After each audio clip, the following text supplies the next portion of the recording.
Okay, hello everyone. This is James with your Recovery Devon Daily for today. As you can see, I've got my lockdown haircut, complete with Amazon clippers. Yeah, for those of you out there struggling with unruly hair, I feel for you. I took matters into my own hands and did this myself, so I hope you're impressed. Anyway, what do I want to talk to you about today? Well, I'm going to talk about stories, sharing stories, and of course, sharing our stories. We've been talking over some of the previous Recovery Devon dailies about a couple of books that Recovery Devon have published. There was Beyond the Storms and the more recent Riding the Storms, and also you'll be aware, hopefully, that we're looking to create a third in the Storms trilogy, containing stories and poetry and artwork from people who care for those who struggle with their mental health. So we've got some experience in gathering stories and curating them, editing them, and sharing them. But I want to talk about some of the motivations that can lead us to want to share our stories in the first place. Some of the things to think about, some of the pitfalls, maybe, some of the effects that we might not have thought of, and also where those stories can be shared and through what form of medium would we wish to have them shared, because different medium have different reach and different consequences. So first of all, let's think about some of the motivations for why we may wish to share our stories, and there can be many, and actually they'll be very individual to that person sharing their story. So for me, when I very first shared my experiences of then living with a diagnosis of schizophrenia, part of my motivation was because I was working for a small charity in Barnstaple as a mental health awareness trainer, and I wanted to promote the work the charity was doing and that we were offering free mental health awareness training. So I wanted to get into the local press, but I also felt the sort of offer would have more effect if I put my personal story with it. I was also very conscious that I wanted my photo to be there, not for egotistical reasons, but purely because many of the stories, and this is sort of 2003, many of the stories in the media back then, particularly of people who had a diagnosis of schizophrenia, were often associated with violent acts. And I knew, and as many of us know, violence is it's it's only a small minority of people with mental health problems that commit violent acts. The vast majority are people like myself and many of you, and also far more likely, unfortunately in some ways, to cause harm to ourselves. So I was conscious that I wanted the photo to be there to kind of present an image of someone who looked just like anyone else reading the paper, and there could be that recognition that we're not all axe-wielding murderers as such. So this was that very first article. I'm aware this may well come back to front to you, so I'm sorry if you can't read that, but I did get to have a lot of editorial control over this article, so I got to read it before it went out. And the title even, Mental Wealth, I felt accurately summed up how I was feeling back then. So that was the first one I did. My reasons for sharing, as I said, were to drum up interest in the services we were offering, but also to challenge the stigma and discrimination. Now, other reasons people may share, and perhaps there was an element of this for me as well, was a bit of catharsis.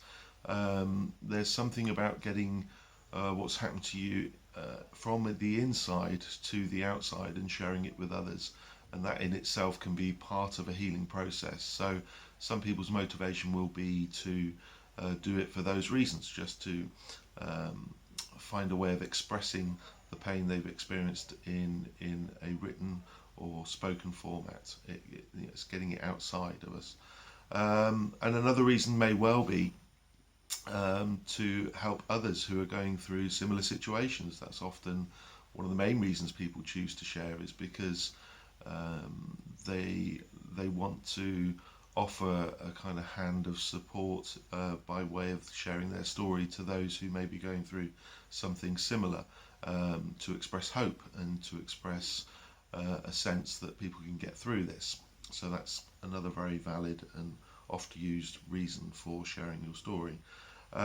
Now, back when I was sharing back in 2003, things like blogs and social media, social media wasn't really around, so um, that wasn't an option for me. But nowadays, a lot of people choose to share their stories in blogs and online, and of course, with that way, you do have not only editorial control if it's your own blog over what's said, but also you can choose to go anonymous if you wish. And this is another important consideration um, when sharing your story. So many people will want to remain anonymous to maybe protect family members, to preserve their own anonymity in their community. I've always personally chosen to use my name. I, Personally, it's been for reasons that my family have always been incredibly supportive, and my wife and I don't have children, so they weren't going to be affected. So maybe it was easier for me. But also, I think by sharing my name openly, I hoped to show that I wasn't ashamed of my illness. I wasn't ashamed of the things I did, and I was trying to overcome the stigma and discrimination that people often feel by being open and being honest. And also, another reason was to try and encourage other um, blokes, people like me, men who perhaps have been reluctant to share their feelings over the years. It was to encourage other men to open up about their experiences. So there are some of the reasons why. I also want to share this one with you where I had some editorial control, but not so much. Now, this was 2005 and in the Daily Express. Oh, and there's Maisie making an appearance. Now, I didn't choose the title for this one. I probably wouldn't have gone with Living with My Demons. But again, there was me with a photo and my dog looking, dare I say it, quite normal. And yep, this was an article that went out talking about schizophrenia again. And actually, I also went on the radio and talked about my experiences to a interviewer on Radio Devon, which then went on to be nominated for a Mind Media Award back in 2003, 2004.